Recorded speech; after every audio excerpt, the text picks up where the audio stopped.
Hey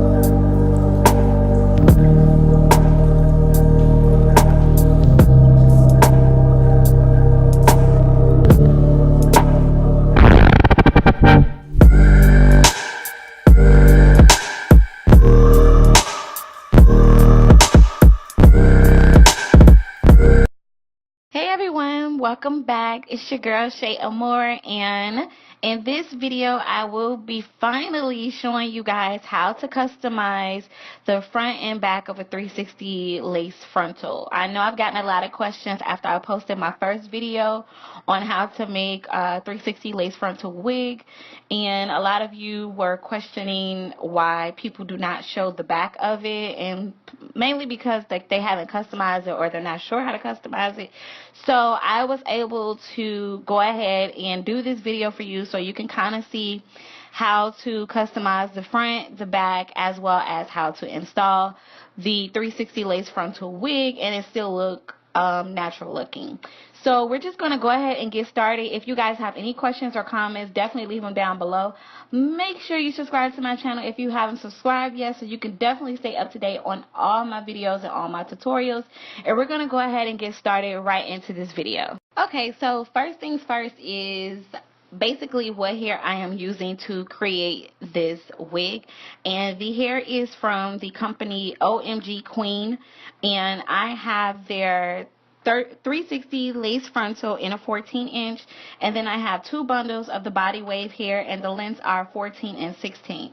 Now inside the box it did include, you know, the necessary items that you need to create your wig or do your sew-in install, and they provided needle and thread as well as a wig cap. Okay, you guys, so this is the 360 lace frontal from OMGqueen, and this frontal was so amazing, you guys. It was so easy to customize.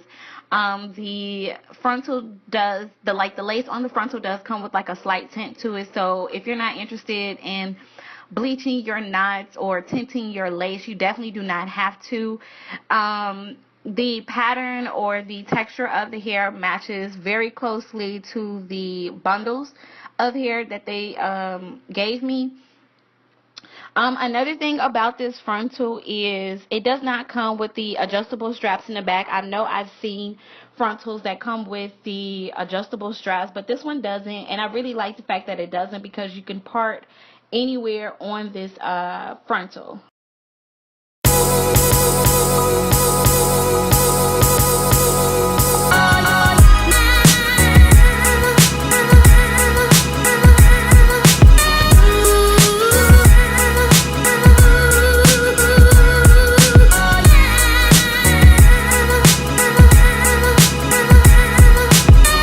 Yes, you guys, I finally got a brand new canvas wig block, and I went ahead and picked up a wig stand tripod. So in order for me to make my wig, of course I'm going to use a dome cap. The dome cap that I use, I don't know if you guys know, I always use the same brand, which is from the brand Titan. I think they have like the best dome caps from the beauty supply store.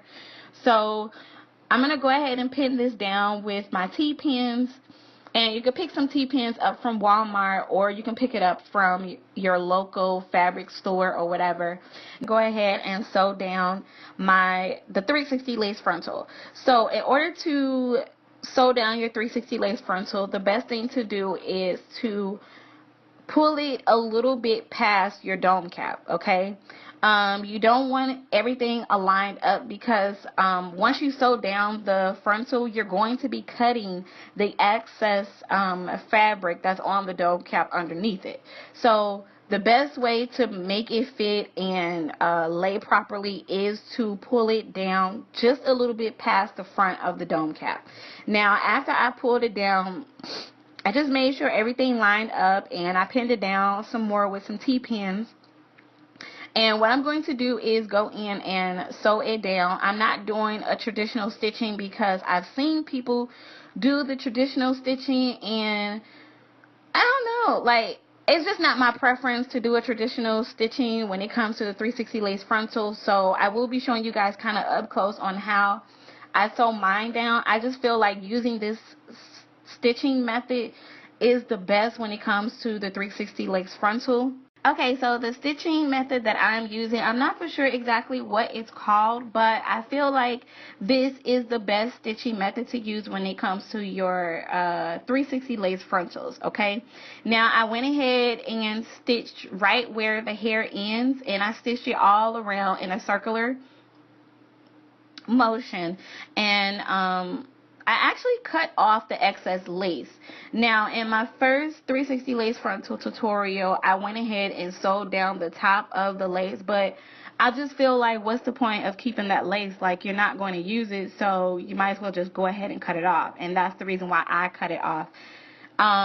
So after I cut off or stitched down everything, and then I cut off the excess lace, the next thing that you want to do is just start sewing in your bundles, and you just want to sew like ear to ear until you close it up. I just wanted to let you guys know that I am now selling 360 lace frontal wigs.